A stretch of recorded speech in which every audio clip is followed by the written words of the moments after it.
नमस्कार. शंकरपाळ्या म्हटलं की त्या बिस्किटासारख्या खुसखुशीत आणि भरपूर लेयर्स असणाऱ्या असायला हव्यात. पण बऱ्याचदा शंकरपाळी बिघडते, तेलात विरघळते किंवा मग तेल शोषून घेते. तर असं होऊ नये म्हणून शंकरपाळीच्या साहित्याचं जे प्रमाण आहे ते अगदी अचूक असायला हवं. म्हणूनच या व्हिडिओमध्ये साहित्याचं वजनी, कप आणि वाटी अशा तिन्ही प्रकारे प्रमाण घेऊन दाखवलं आहे. त्यामुळे मग प्रमाण चुकणार नाही, शंकरपाळी मात्र अजिबात बिघडणार नाही. त्यासोबतच शंकरपाळी तळताना कोणती काळजी घ्यायची तेही सांगितलं आहे आणि काही टिप्सही दिल्यात. त्यामुळे मग शंकरपाळी अजिबात बिघडत नाही. तर चला सुरुवात करूया. तर जसं मी याआधी सांगितलं की वजन यंत्र किंवा मेजरिंग कप नसतील तर असं एक फुलपात्र घ्या. याला फुलपात्र किंवा पेला असंही म्हणतात. हे साधारण 2 इंच उंचीचं फुलपात्र आहे. जवळपास आपल्या सगळ्यांकडेच असतं. तर अशा तिन्ही प्रकारे साहित्याचं प्रमाण घेऊन दाखवलं आहे. तुमच्यासाठी जे सोयीचं असेल त्याने तुम्ही हे सगळं साहित्य मोजून घेऊ शकता. तर सगळ्यात आधी आपण बघूयात इथं मैद्याचं प्रमाण.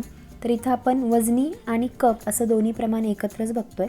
तर इथं मी 1 कप मैदा घेतला आहे. मैदा भरताना असा घट्ट दाबून भरायचा, हलक्या हाताने भरायचा नाही. जर हलक्या हाताने मैदा भरला तर मैद्याचं प्रमाण चुकू शकतं. तर असे घट्ट भरलेले 3 कप आपल्याला लागतील. 3 कप म्हणजेच बरोबर अर्धा किलो मैदा होईल. तर आता त्यानंतर साखर मोजून घ्यायची. तर इथं मी वजनानुसार 130 ग्रॅम साखर घेतली आहे आणि जर तुम्ही कपाने मोजून घेणार असाल तर पाऊण कप इतकी साखर घ्या. आता त्यानंतर तूप मोजून घ्यायचं. तर हीच आपली सगळ्यात महत्त्वाची आणि पहिली टीप आहे, ती म्हणजे तूप वितळवून घेणे. शंकरपाळी करताना नेहमी तूप वितळलेलंच घ्यायचं. घट्ट तूप घेतलं तर तुपाचं प्रमाण चुकतं आणि मग शंकरपाळी तेलात विरघळते. तर इथं आपण 125 ml तूप घेतलं आहे आणि कपानुसार म्हणाल तर पाऊण कप तूप आहे. तूप लक्षात ठेवा, तूप वितळवूनच मोजून घ्या म्हणजे मग प्रमाण चुकत नाही. आता त्यानंतर दूध मोजून घ्यायचं. तर इथं दूध 125 ml घेतलं आहे म्हणजे जेवढं तूप आहे तेवढंच दूधही घेतलं आहे आणि कपानुसार हे पाऊण कप दूध आहे. तर आत्तापर्यंत आपण वजनी आणि कप असं दोन्ही प्रमाण बघितलं. आता आपण या फुलपात्राचं प्रमाण बघूयात. तर इथे या फुलपात्राने आपल्याला 3.5 फुलपात्र मैदा घ्यायचा आहे. म्हणजे 3 फुलपात्र आणि अजून अर्धं. आणि मैदा भरताना तसाच कपामध्ये भरला तसाच घट्ट दाबून भरायचा, हलक्या हाताने भरायचा नाही. तर असे घट्ट भरलेले 3.5 फुलपात्र मैदा घ्यायचा म्हणजे तो बरोबर अर्धा किलो होतो. त्याचबरोबर पाऊण फुलपात्र साखर घ्यायची. त्याचबरोबर पाऊण फुलपात्र तूप घ्यायचं आणि जितकं तूप घेतलं आहे म्हणजे पाऊण फुलपात्रच दूधही घ्यायचं. तर इथं आपण वजनाचं, कपाचं आणि फुलपात्राचं जे प्रमाण घेतलं आहे ते सगळं डिस्क्रिप्शन बॉक्समध्ये दिलं आहे. तिथंही तुम्ही एकदा चेक करू शकता. आता त्यानंतर एका पातेल्यामध्ये मोजून घेतलेलं दूध आणि साखर एकत्र करून गॅसवर गरम करायला ठेवायचे. इथं आपल्याला दुधाला उकळायचं नाही, फक्त साखर दुधामध्ये विरघळली पाहिजे इतकंच याला गरम करायचं. म्हणून चमच्याने असं सतत हलवत राहायचं, मग साखर लवकर विरघळली जाते. लक्षात ठेवा, आपल्याला दुधाला उकळी काढायची नाही आहे, फक्त गरम करायचं आहे. आणि एकदा साखर दुधामध्ये विरघळली की मग गॅस बंद करायचा आणि हे पातेलं दूध आणि साखरेचं मिश्रण थंड होण्यासाठी ठेवून. आता एका पसरट ताटामध्ये किंवा परातीमध्ये आपण जो मैदा मोजून घेतला आहे तो मैदा चाळून घ्यायचा. आता ही आपली दुसरी महत्त्वाची टीप आहे की मैदा जरी आधी तुम्ही चाळून घेतलेला असेल तरी देखील या वेळेला चाळून घ्यायचा. असा मैदा चाळून घेतला की मग शंकरपाळी खुसखुशीत होते, तिला छान लेयर्स येतात. आता यामध्ये एक मोठा चमचा बारीक रवा घालायचा. रवा घालणं ऑप्शनल आहे, पण रव्यामुळे शंकरपाळीचा खुसखुशीतपणा अजूनच वाढतो. त्यानंतर चिमूटभर अगदी किंचित मीठ. आता या मैद्यामध्ये तुपाचं मोहन घालायचं. तर त्यासाठी जे तूप आपण मोजून घेतलं आहे ते सगळं तूप एका तडका पॅनमध्ये गरम करत ठेवायचं. तूप छान कडकडीत गरम करायचं. अशी मैद्याची चिमूट यामध्ये टाकली तर ती छान फसफसली पाहिजे.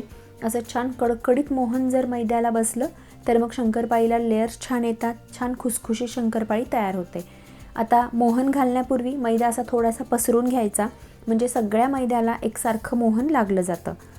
तर असं मोहन घातल्यानंतर चमच्याने ते हलकंसं मिसळून घ्यायचं. लगेचच हाताने मिसळायचं नाही, कारण तूप खूप गरम आहे, हाताला चटका लागू शकतो. आणि चमच्याने असं हलकंसं मिसळून झालं की मग हाताने हे व्यवस्थित मिसळून घ्यायचं. हे जे मोहन आहे ते सगळ्या मैद्याला एकसारखं लागलं पाहिजे.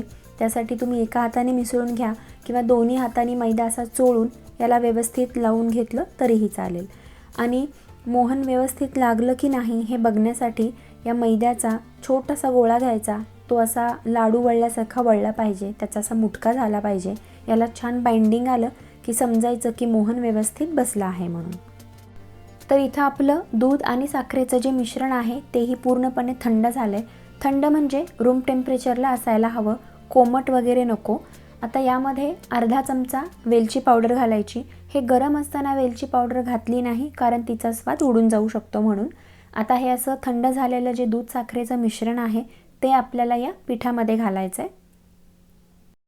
आता हे दूध आणि साखरेचं जे मिश्रण आहे ते पिठामध्ये एकदम न घालता थोडं थोडं करत घालायचं आणि हलक्या हाताने पीठ मळून घ्यायचं. आणि हीच आपली तिसरी महत्त्वाची टीप आहे, ती म्हणजे पीठ अगदी हलक्या हाताने मळून घ्यायचं. पीठ हलक्या हाताने मळलं की शंकरपाळीला एकदम छान लेयर्स येतात. आणि जर खूप जोरजोरात म्हणजे आपण चपातीची कणिक कसं मळतो तसं जर पीठ मळलं तर शंकरपाळीला म्हणाव्या तितक्याशा लेयर्स येत नाहीत. आता या मिश्रणामधलं सगळंच मिश्रण आपल्याला यासाठी लागलं, तर एवढ्या पिठासाठी इथं दिलेलं मिश्रणाचं प्रमाण अगदी बरोबर होतं. आता हे पीठ व्यवस्थित मळून झालं की मग या पिठावरती झाकण ठेवायचं आणि 15 ते 20 मिनिटासाठी हे पीठ भिजत ठेवायचं. म्हणजे यातला जो रवा आहे तोही व्यवस्थित भिजतो आणि दूध आणि साखर हेही पिठामध्ये व्यवस्थित मुरतं. तर आता साधारण 20 मिनिटं झाली आहेत, पीठ व्यवस्थित भिजले. आता हे पीठ जर तुम्हाला घट्ट वाटत असेल तर इथं तुम्ही 1-2 चमचे दूध घेऊन पीठ हलकंसं मऊ करून घेऊ शकता. आता या पिठामधला थोडासा मोठ्या आकाराचा गोळा काढून घ्यायचा, हातानेच थोडासा मऊ करायचा आणि पोळपाटावरती लाटून घ्यायचा. लाटताना पोळपाटाला तूप किंवा तेल काहीही लावायची गरज नाही, यामध्ये तूप आहे त्यामुळे हे पीठ पोळपाटाला चिकटत नाही. आता ही लाटी लाटताना खूप जोरजोरात आणि पातळ लाटायची नाही, जाडच ठेवायची. साधारण 1 सेंटीमीटर जाडीची असायला हवी किंवा त्याहून जाड ठेवली तरीही चालेल.